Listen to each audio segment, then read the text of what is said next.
ఆస్కార్లో elephant విస్పరర్స్కి కూడా award వచ్చింది. అయితే అంతా బాగానే ఉంది, బట్ ఇప్పుడు అవకాశం ఇచ్చినట్టే ఇచ్చి లాగేసుకున్నారు అంటూ ఆ డైరెక్టర్ ఒక వ్యాఖ్య చేయడం జరిగింది. ఏంటది? ఇచ్చారు కదా ఆస్కార్ అంటే ప్రొడ్యూసర్కి గునీత్ మొంగా, ఈ అమ్మాయికి అదే ఏమైందంటే ఎలిఫెంట్ విస్పరర్స్ ఈవెంట్ ఆస్కార్ ఈవెంట్లో ఏంటంటే ఎవరికైతే అవార్డు ఇచ్చారో ఒక 45 సెకండ్స్ వాళ్ళు మాట్లాడవచ్చు. 45 సెకండ్స్ ఎక్కువ మాట్లాడద్దు. అంటే మళ్ళీ వీళ్ళు స్పీచ్లు ఇస్తూ ఉంటే సోది కదా. నిజమే, ఎందుకంటే అంత అన్ని దేశాల నుంచి వస్తారు, టకటక ముగించాలి దాన్ని. సో ఆ రకంగా చూసుకుంటే 45 సెకండ్స్ అనేది ఒక టైం అనేది ఉంటుంది. వాళ్ళు వచ్చి థ్యాంక్ యూ మాకు ఇచ్చినందుకు చాలా సంతోషం, వాళ్ళు వీళ్ళకి ఏదో 4 మాటలు వాగేసి, కొంతమంది ఆ 45 మినిట్స్ కూడా ఒక మంచి స్క్రిప్ట్ రాసుకొని 2 పదాలు మాట్లాడి అందరిని ఇంప్రెస్ చేసి వెళ్ళిపోతారు. అలాగే ఇంప్రెస్ చేసింది మన దీపిక కూడా. దీని నాటు గురించి మీకు ఇప్పుడు తెలియదు కదా, ఇక మీదట తెలుసుకుంటారు అని చాలా గొప్పగా చెప్పారు. ఇట్లా కొన్ని రకాలుగా మాట్లాడుతూ ఉంటారు. Even miss India, miss universe వాళ్ళకు కూడా ఒక పర్టికులర్ టైం ఇచ్చి ఆ టైంలోపు ఏదో క్వశ్చన్కి ఆన్సర్ చెప్పమంటారు. అంతేగాని గంటల స్పీచ్ ఇస్తే వాళ్ళందరూ రాజకీయ ప్రసంగాల్లో వినలేరు. మైకులు ఇస్తే షార్ట్ అండ్ క్రిస్పీగా చెప్పేయాలి. మన దగ్గర అంటే ఒకసారి మైక్ ఇస్తే అమ్మో ఎప్పుడు లాక్కోవాలి అంత చేస్తారు. వాడు కూడా దొరికిందే ఇదిగా మొత్తం అబ్బాయి ఇంతమంది వచ్చారు మళ్ళీ వింటారో లేరో అని మాట్లాడేస్తూ ఉంటారు. అలా కాకుండా ఒక రూల్ పెట్టుకున్నారు వాళ్ళు నీట్గా. 45 సెకండ్స్ తర్వాత ఆటోమేటిక్గా మ్యూజిక్ ప్లే అయిపోతుంది. ఇక కార్తిక్కి మాట్లాడిన తర్వాత ఈమె ప్రొడ్యూసర్ మాట్లాడాలనుకున్నప్పుడు వెంటనే సాంగ్ ప్లే చేశారు, ఇంకా అవసరం లేదులే అని చెప్పేసి. అది ఆమెకి కొంచెం బాధ వేసింది. అంటే వచ్చింది ఒకరు మాట్లాడారు కదా, చాలా ఎందుకు ఈ అందరూ నువ్వు మీ కాలనీ వాళ్ళు, నీతో పాటు వచ్చిన చుట్టాలు, మీ పిల్లలు, మీరు 10 మంది వస్తే 10 మంది మాట్లాడాలా, అవసరం ఏంటి అన్నట్లుగా వ్యవహరించినట్టుగా వీళ్ళు ఫీల్ అయింది. అంత చేయట్లేదు, బట్ జరిగింది అది. అండ్ నెక్స్ట్ తర్వాత ఈమె ఫీల్ అవ్వడానికి కారణం ఏంటంటే ఈమె మ్యూజిక్ అయిన తర్వాత చాలామంది ఇంకా వేరే స్థాయిల్లో యానిమేషన్లకను వాటికి కూడా అవార్డులు వచ్చే వాళ్ళు ఉంటారు కదా, వాళ్ళు ఎక్కువసేపు మాట్లాడినా కూడా ఏమనలేదంట. ఓహో చాలా గొప్పగా మాట్లాడుతున్నారు అని విన్నారట. నిమిషంన్నర కూడా మాట్లాడిన వాళ్ళు ఉన్నారు. సో ఈమెకి చిన్న బాధ ఎక్కడ వేసింది, అన్నీ బాగానే ఉన్నాయి, మీరు ఎలా స్పందిస్తున్నారు అని వీళ్ళని అడిగితే ఏదో ఒక అవకాశం ఇచ్చినట్టే ఇచ్చి లాగేసుకున్నట్టు నాకు అనిపించింది. చిన్న ఇది, బట్ ఇట్స్ ఓకేలే, కొన్ని టెక్నికల్ ప్రాబ్లమ్స్ ఉంటాయి, నేను యాక్సెప్ట్ చేస్తా, ఎందుకంటే అన్నీ ఇది ఉండదు. నేను అలా కూడా ఫీల్ అవుతాను because I'm well educated.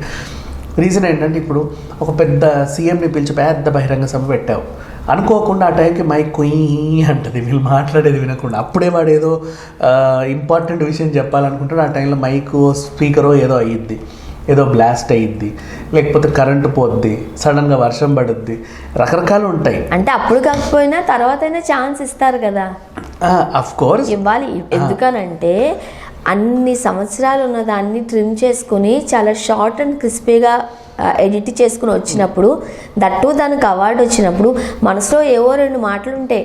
Award ఇచ్చిన దానికన్నా కూడా నీ మనసులో మాటలు బయట పెట్టినప్పుడు ఇంకొంచెం హ్యాపీగా ఫీల్ అవుతారు. మంచి క్వశ్చన్ ఇది. ఎందుకంటే అన్ని సంవత్సరాల సినిమాని ఎడిట్ చేసి ఇంత చూపించినప్పుడు ఆ టాలెంట్ ఉన్న మనిషి ఎంత మాట్లాడుతుంది కదా, మరి మాట్లాడాల్సినంత కూడా ట్రిమ్ చేసి ఇంతే మాట్లాడుతుంది కదా. ఎంత కాదన్నా థ్యాంక్ యూ సో మచ్ అని ఏదో ఒక 2 మాటలు మాట్లాడితే ఆ ఆనందమే వేరు. ఆమె ఇలా పెడితే అనగానే టీ అని మ్యూజిక్ వచ్చేసరికి ఎవరైనా అంటే అక్కడ అనుకోకుండా అయింది. మనోళ్ళు అయితే బొంగమూతి పెట్టి ముఖం ముడుచుకుని ఈ రకరకాలుగా చేస్తూ ఉంటారు. ఎందుకు అందరు మన వాళ్ళు ఫీల్ అవ్వడానికి కారణం ఏంటంటే ఆవిడ చెప్పిన తర్వాత కూడా ఆస్కార్ వేదికపై ఫస్ట్ టైం నిండు చీరకట్టుతో ఒక ఆవిడ వచ్చింది, అవార్డు అందుకుంది.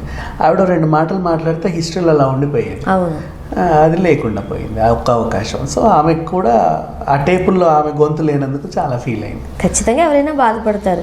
అండ్ రామ్ చరణ్ గారు కూడా అటు ఇటు చూస్తే చాలా మాటలు మాట్లాడేశారు. అందరూ మాట్లాడుకున్నారులేండి, బట్ ఏదైనా ఈవిడకి అండ్ ఇంకొకటి చెప్పనా, అక్కడ కూడా మన తెలుగు మీడియా కూడా వెళ్ళి, ఇది నేను అవమానంగా చెప్తున్నా, తెలుగు మీడియా వాళ్ళు కూడా చాలా మంది వెళ్ళారు, శాటిలైట్ ఛానల్ వాళ్ళు.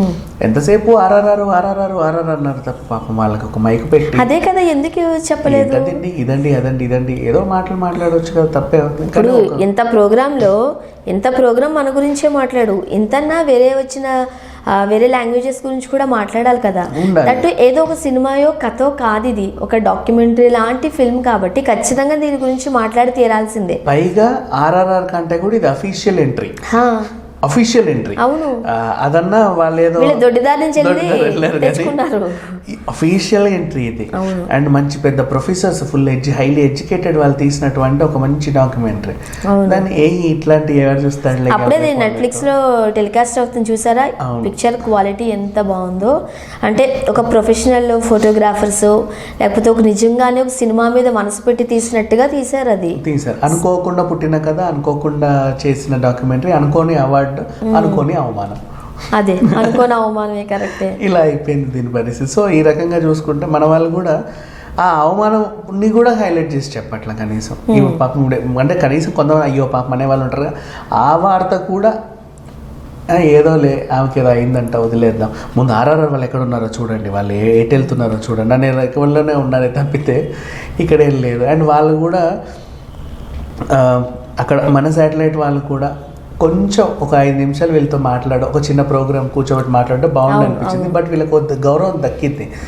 స్టాలిన్ వీళ్ళందరినీ సత్కరించి ఆ ఏనుగు వాళ్ళకి లక్ష రూపాయలు అందించి, మీకు నేను ప్రభుత్వం తరఫున ఇంకా ఎంత సాయం కావాలంటే అంత సహాయం చేస్తాం, మీకే కాదు ఇలాంటి వాళ్ళందరికీ కూడా మేము హెల్ప్ చేస్తామని ఒక భరోసా ఇచ్చాడు. అవును. సో ఆ విషయంలో స్టాలిన్ అందుకోసమేమో వాళ్ళు కూడా మన తెలుగు వాళ్ళని పెద్దగా పట్టించుకోరు, రైట్? అంటే ఇలాంటి సిచ్యువేషన్స్ వాళ్ళు కూడా ఫోకస్ చేస్తారు.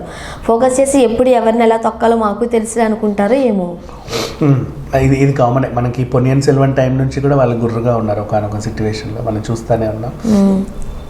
సో ఏదేమైనా ఈవిడకి మాత్రం జరిగిన అవమానం నేను కూడా కొంచెం చాలా ఫీల్ అవుతున్నా. బట్ నెక్స్ట్ టైం అయినా ఎప్పుడైనా అవార్డ్స్ ఎవరికన్నా వచ్చినప్పుడు అదొక గుర్తింపు ఉన్నప్పుడు అది మన జాతి సంపదలు. ఇప్పుడు ఒలింపిక్స్ వస్తే ఆనందపడుతున్నాం, ఆస్కార్ వస్తే మాత్రం ఎందుకు ఆనందపడలేకపోతున్నాం? సో మనతో పాటు ఇంకా మిగిలిన వచ్చిన భాషలకు సంబంధించింది కూడా న్యూస్ రావాలి. ఓన్లీ RRR సంగతే మనకు తెలుసు. దీనికి కూడా విమర్శ ఉందంట. గుజరాతీ సినిమాని అఫీషియల్ ఎంట్రీ చేసినా అది వెళ్ళలేదు, ప్రాంతీయ సినిమాలు వెళ్తున్నాయి, ఎందుకులే గుర్తింపు కొంచెం తక్కువ ఇవ్వండి, నెక్స్ట్ టైం ఎప్పుడైనా గుజరాతీ సినిమా వచ్చినప్పుడు బాగా ఇవ్వండి అని చెప్పుకుంటున్నారంట బీజేపీ వాళ్ళు. అదొక విమర్శ ఉండిపోయింది. ఓకే. సో ఏది ఏమైనా ఆస్కార్కి వచ్చిన ఏ సినిమా గురించి అయినా అందరూ ప్రమోట్ చేయాల్సిన అవసరం ఉండింది, రైట్? ఎందుకంటే నెట్ఫ్లిక్స్లో చాలా మందికి తెలియదు అక్కడ ఆస్కార్ విన్నింగ్ ఫిల్మ్ అని తప్పితే. సో ఇలా మన మీడియా కూడా కాస్త ఫోకస్ చేసింది అనుకో. అమ్మాయి కూడా ఎంత బాగా తీశారు ఆ సినిమాని, అనుకోకుండా ఓ చిన్న సందర్భంలో నీట్గా తీసుకున్నారు. అది అనుకోకుండా పుట్టిన కథ. వాళ్ళ అమ్మ ప్రిస్లీ కూడా ఈమె టాలెంట్ని గుర్తించి, వాళ్ళ నాన్న మంచి ఐటీ ప్రొఫెసర్ కాబట్టి, కంప్యూటర్ ప్రొఫెసర్ కాబట్టి, గవర్నమెంట్ తరఫున కాబట్టి అతనికి ఉన్న లింకుల ద్వారా అట్లా కొంచెం ఏదో ముందుకు తీసుకొచ్చాడు ఇలాంటి సినిమాని. సో పైగా వాళ్ళు నెగ్గుకొచ్చారు కూడా దాంట్లో. ఆ పరీక్షలో పాస్ అయ్యారు, అఫీషియల్ ఎంట్రీ ఇచ్చారు, పరీక్షలో పాస్ అయ్యారు. ఇన్ని ఉన్నప్పుడు ఒక ప్రశంస తక్కువైంది, అందుకని చెప్పేసి అందరూ బాధపడుతున్నారు. Thank you so much.